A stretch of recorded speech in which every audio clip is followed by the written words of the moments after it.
Kinilala naman ng AFP Western Command, Mindanao Command ang kabayanihan ng mga sundalong nasugatan matapos makasagupa mga miyembro ng Abu Sayyaf sa Patikul, Sulu.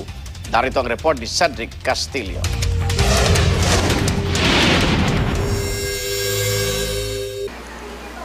Sugatan man dahil sa mga tama ng bala, hindi raw matitinag ang katapangan ng Marines matapos ang engkwentro sa bandidong Abu Sayyaf Group nitong Sabado sa Heroes Ward ng Camp Navarro General Hospital sa Zamboanga City. Nagpapagaling ngayon ang 4 sa 9 na sugatang Marines. Matapos parangalan, nagpahayag daw ng kahandaang bumalik sa Sulu ang mga sundalo. Yan ang natin, trabaho. Lalo na yung Marines, walang inaatrasan talaga yung Marines natin. Kilala talaga yan silang mga warrior.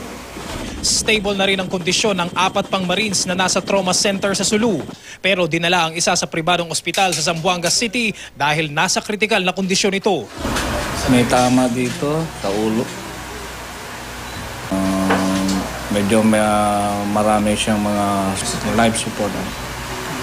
Naka-half-mast ngayon ang mga watawat sa Western Mindanao Command bilang pagpupugay sa 7 Marines na nasawi sa engkwentro. 7 rin ang nalagas mula sa hanay ng Abu Sayyaf, kabilang ang nakilalang 2 sub-commander daw ng grupo.